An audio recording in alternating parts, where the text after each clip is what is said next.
വളരെ മത്സരബുദ്ധിയോട് കൂടിയാണ് ഓരോ ഇലക്ഷനെയും രാഷ്ട്രീയ പാർട്ടികൾ നേരിടുന്നത്.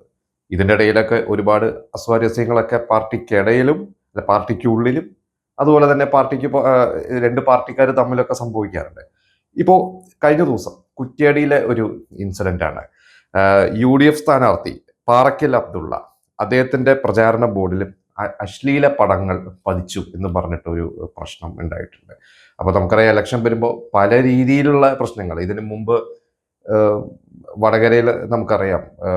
വടകരയിൽ ശൈലജ ടീച്ചർ അന്ന് ഷാഫിയും ഇവർ നിന്ന സമയത്തുണ്ടായിരുന്ന അത് ആരാണത് ചെയ്തത് എന്നറിയില്ല എങ്കിലും ഈ പറഞ്ഞ പോലെ വ്യാജ വീഡിയോ പ്രചരിപ്പിച്ചു എന്നൊക്കെ പറയുന്ന വീഡിയോസ് അത് എറണാകുളത്തും ഒരിക്കൽ തൃക്കാക്കര ആണെന്ന് തോന്നുന്നു. തൃക്കാക്കരയിൽ കഴിഞ്ഞ ഉള്ള തെരഞ്ഞെടുപ്പിന്റെ സമയത്താണ് തോന്നുന്നത് ഒരു ഡോക്ടർ ഇടതുപക്ഷത്തിന്റെ സ്ഥാനാർത്ഥി നിന്ന സമയത്ത് അദ്ദേഹത്തിനെതിരെയും കുറച്ച് ഇതേപോലെ തന്നെ കുറച്ച് വീഡിയോസ് പ്രചരിപ്പിക്കുക. അങ്ങനെ അത് എപ്പോഴും ഉണ്ടാവാറുണ്ട്. ഇതിപ്പോൾ അവിടെ പോസ്റ്ററിന്റെ മുകളിൽ കൊണ്ടൊരു അശ്ലീല പടങ്ങൾ പതിപ്പിച്ചു. അപ്പൊ അതിനെതിരെ അതിന്റെ കുറ്റക്കാരെ കണ്ടെത്തണം എന്ന് പറഞ്ഞ് UDF പ്രവർത്തകർ തന്നെ രംഗത്ത് വന്നിട്ടുണ്ട്. എന്നിട്ട് അവരുടെ ഒരു പ്രസ്താവന ഉണ്ട്. അത് സദാചാര വിരുദ്ധവും നിന്ദ്യവും നികൃഷ്ടവുമായ പ്രവർത്തനമാണ്. അത് സാമൂഹ്യ വിരുദ്ധരാണ് ചെയ്തിരിക്കുന്നത്, അവരെ കണ്ടെത്തി അറസ്റ്റ് ചെയ്യണമെന്ന് പറഞ്ഞിട്ടാണ്.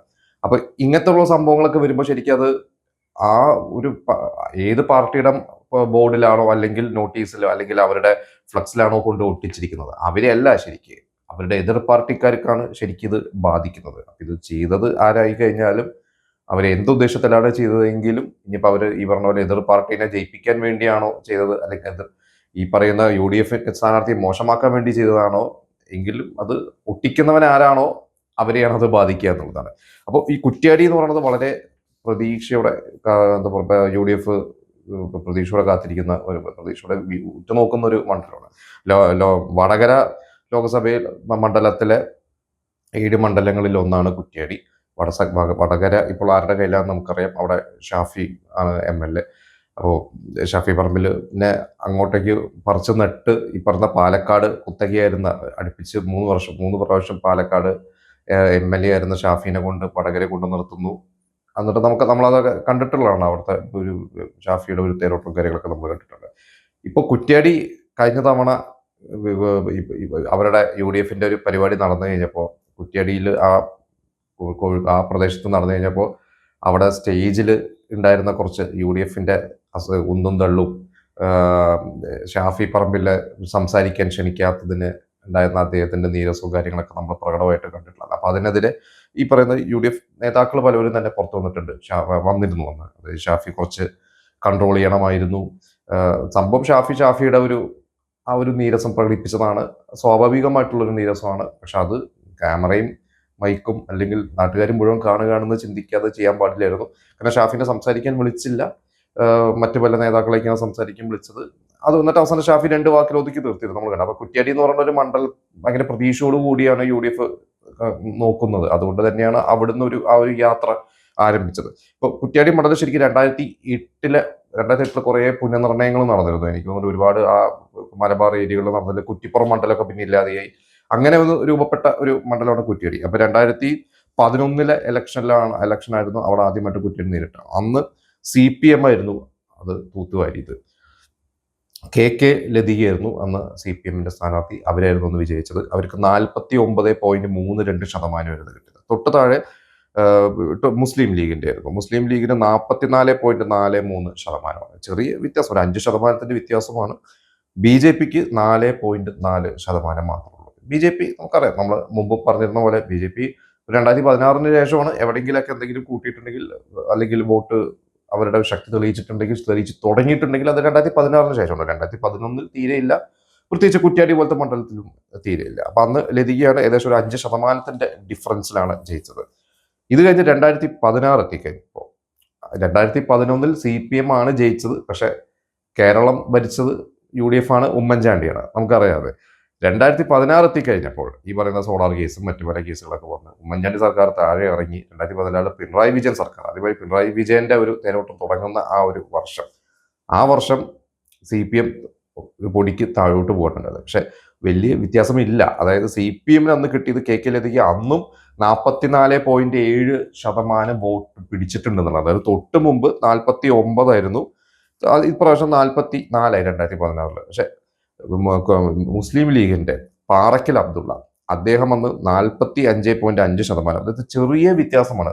അന്നത്തെ ഒരു ഭൂരിപക്ഷം എന്ന് പറയുന്നത് 1157 ഭൂരിപക്ഷം. വെറും 1000 മേളിൽ ഭൂരിപക്ഷത്തിൽ ആണ് ഈ പറയുന്ന പാർക്കിൽ അബ്ദുള്ള മുസ്ലിം ലീഗ് അവിടെ UDF സ്ഥാനാർത്ഥി ജയിച്ചത്. അന്ന് ഈ പറഞ്ഞ മറ്റ് പാർട്ടിക്കാർ അതുകൊണ്ട് BJPക്ക് വോട്ട് ചെയ്ത കുറച്ചുകൂടി 7.8% കൂടി. പക്ഷെ ബാക്കിയുള്ള നോട്ട ഉൾപ്പെടെയുള്ള പലവരും 1000 മേളിൽ വോട്ടുകൾ മൊത്തത്തിൽ പിടിച്ചിട്ടുണ്ട്. നോട്ട തന്നെ 375 വോട്ട് പിടിച്ചിട്ടുണ്ട്. അപ്പോൾ ഈ നോട്ട എന്ന് പറയുന്നത് ഒരു ഭീകരനാണ് ഇത് വെച്ച് നോക്കുമ്പോൾ. കാരണം ഭൂരിപക്ഷത്തെ അല്ലെങ്കിൽ ഒരാളുടെ വിജയവും ജയവും ഒക്കെ നോട്ടയ്ക്ക് സാധിക്കും. നോട്ട, അപരന്മാർ, ഇതെല്ലാം പേടിക്കേണ്ട ഒരു കാര്യം തന്നെയാണ്. നമ്മൾ ചെറിയ വോട്ടൊക്കെയല്ലേ പിടിക്കുള്ളൂ എന്ന് വിചാരിക്കും. പക്ഷെ മഞ്ചേശ്വരത്തൊക്കെ കഴിഞ്ഞ തവണ 76 വോട്ടിനോ എത്രയാണ് കെ സുരേന്ദ്രൻ തോറ്റത്. അപ്പൊ അതൊക്കെ ഈ പറയുന്ന ഇൻഡിപെൻഡന്റ് കാൻഡിഡേറ്റ്സിനെയൊക്കെ പേടിക്കേണ്ടത് തന്നെയാണ്. അപരന്മാർ, അങ്ങനെ ഇൻഡിപെൻഡന്റ് കാൻഡിഡേറ്റ്സ് എന്ന് പറയുന്നത് അപരന്മാർ, ഇൻഡിപെൻഡന്റ് അല്ലാത്ത ഇൻഡിപെൻഡന്റ്മാരുണ്ട്, അപരന്മാരും നിൽക്കുന്നുണ്ട്. ഈ അപരന്മാരൊക്കെ ആരാണ്, എവിടെയാണ് എന്നുള്ളതൊന്നും നമ്മൾ പിന്നെ അന്വേഷിച്ചാൽ നമുക്കൊരു പിടി കിട്ടില്ല. ഇത് കഴിഞ്ഞ് 2021 വീണ്ടും മാറി മറിഞ്ഞു. അതായത് 2011 CPM പിടിച്ചു, 16 മുസ്ലിം ലീഗ് പിടിച്ചു. 2021 ആയി കഴിഞ്ഞപ്പോൾ KP കുഞ്ഞാഹമ്മദ് കുട്ടി, അദ്ദേഹത്തിന് 47.2% വോട്ട് പിടിച്ചത്. മുസ്ലിം ലീഗ് പാറക്കൽ അബ്ദുള്ള തന്നെ സിറ്റിംഗ് MLA ആയിരുന്നു, 2016 വിജയിച്ച സിറ്റിംഗ് MLA ആയിരുന്ന പാറക്കൽ അബ്ദുള്ള 47.01, അതായത് 0.% വ്യത്യാസത്തിലാണ് CPM ജയിച്ചത്. അന്ന് CPMന്റെ ഭൂരിപക്ഷം, അതായത് KP കുഞ്ഞാഹമ്മദ് കുട്ടിയുടെ ഭൂരിപക്ഷം എന്ന് പറയുന്നത് 333 വോട്ടാണ്. ഇതിൽ രസകരമായിട്ടുള്ള കാര്യം, നോട്ടയ്ക്ക് കിട്ടിയത് 296 വോട്ട്സ് ആണ്. പിന്നെ മറ്റുള്ള പാർട്ടികൾ, ചെറുകിട ഇൻഡിപെൻഡൻസും, അവർക്കൊക്കെ 128, 108. അതായത് ഈ പറയുന്ന ഭൂരിപക്ഷവും നോട്ടയും തമ്മിൽ വലിയ വ്യത്യാസമില്ല എന്നുള്ളതാണ്. അപ്പോൾ ഒരുപക്ഷെ ഈ നോട്ടയും അതല്ലാത്ത ഈ ചെറുകിട വോട്ടുകളെല്ലാം മറഞ്ഞിരുന്നെങ്കിൽ ഒരു പക്ഷെ അവിടെ പാറക്കൽ അബ്ദുള്ളയ്ക്ക് വീണ്ടും MLA ആകാമായിരുന്നു. പക്ഷെ നേരിയ ഭൂരിപക്ഷത്തിലാണെങ്കിൽ പോലും KP കുഞ്ഞാഹമ്മദ് കുട്ടി അവിടെ വിജയിച്ചു എന്നുള്ളതാണ്. അപ്പോൾ ഇതിന് നമ്മൾ ഈ 2021 ഒരു പ്രത്യേകതയുണ്ട്, പലർക്കും ഓർമ്മയുണ്ടോ? ഇപ്രാവശ്യം ആ ഒരു പ്രശ്നം ഉണ്ടായിരുന്നു. അതായത് അവിടെ KM മാണി ഗ്രൂപ്പ്, നമ്മുടെ ജോസ് കെ മാണി ഗ്രൂപ്പ്, അവര് അവിടെ LDFന്റെ കൂടെ കൂടിയപ്പോൾ അവർക്ക് അവിടെ വേണം, 2021 അവർക്ക് ആ സീറ്റ് വേണമെന്ന് പറഞ്ഞ് അവർ വാശി പിടിക്കുകയും LDF അവർക്ക് ആ സീറ്റ് കൊടുക്കാമെന്ന് പറഞ്ഞ് മാണി ഗ്രൂപ്പിന്, അല്ലെങ്കിൽ കേരള കോൺഗ്രസ് M ഗ്രൂപ്പിന് കൊടുക്കും, ജോസ് കെ മാണിയുടെ ഗ്രൂപ്പിന് കൊടുക്കുമെന്ന് പറഞ്ഞിട്ട് അതിനെതിരെ വലിയൊരു പ്രതിഷേധം അവിടെ നടന്നിരുന്നു. ആ പ്രതിഷേധം നടന്നത് മാത്രമല്ല, അവിടെ കുറെ പാർട്ടിയെ ജനം തിരുത്തുമെന്ന് പറഞ്ഞൊരു ബാനറൊക്കെ പിടിച്ചിട്ട് കുറെ 100 കണക്കിന് പ്രവർത്തകരൊക്കെ ഇറങ്ങുന്നു. അവസാനം പാർട്ടി വഴങ്ങേണ്ടി വന്നു. അങ്ങനെ പാർട്ടി വഴങ്ങിയിട്ടാണ് ഈ പറയുന്ന CPMന്റെ തന്നെ ഈ പറഞ്ഞ KP കുഞ്ഞാഹമ്മദ് കുട്ടീനെ അവിടെ സ്ഥാനാർത്ഥിക്ക് നിർത്തിയത്. അദ്ദേഹം നേരിയ ഭൂരിപക്ഷത്തിലാണെങ്കിലും വിജയിച്ചു. പക്ഷെ അന്ന് അതിനെതിരെ ഒരുപാട് പ്രതിഷേധം ഉണ്ടായിരുന്നു. എനിക്ക് തോന്നുന്നു ഇവരൊക്കെ ഇതിലെ പല പ്രവർത്തകരെയും സസ്പെൻഷനോ അച്ചടക്ക നടപടിയോ ഈ പറയുന്ന തരം താഴ്ത്തലോ അങ്ങനെ എന്തൊക്കെയോ ഒക്കെ സംഭവിച്ചിട്ടുണ്ടായിരുന്നു ഒരു 2021. ഇപ്രാവശ്യവും അതുപോലെ തന്നെ ജോസ് കെ മാണി ഗ്രൂപ്പിന് കിട്ടും എന്നുള്ള വാർത്തകൾ നമ്മൾ കണ്ടിട്ടുണ്ടായിരുന്നു. അങ്ങനെയുള്ള ചർച്ചകൾ നടന്നിരുന്നു. പക്ഷേ ജോസ് കെ മാണി ഗ്രൂപ്പിന് കൊടുത്തില്ല. കാരണം ഇവർക്ക് തന്നെ ഈ പറയുന്ന KP കുഞ്ഞാഹമ്മദ് കുട്ടി തന്നെയാണ് ഇപ്പോഴും അവിടെ നിൽക്കുന്നത്. മുസ്ലിം ലീഗിന് നിൽക്കുന്നത് പാറക്കൽ അബ്ദുള്ളയാണ്. അദ്ദേഹം ഒരിക്കലും വിട്ടുകൊടുക്കില്ല എന്ന രീതിയിലാണ്, തോറ്റാലും ജയിച്ചാലും ഞാൻ അവിടെ തന്നെ ഞാൻ നിൽക്കുന്ന രീതിയിലാണ് അദ്ദേഹം പോരാടിക്കൊണ്ടിരിക്കുന്നത്.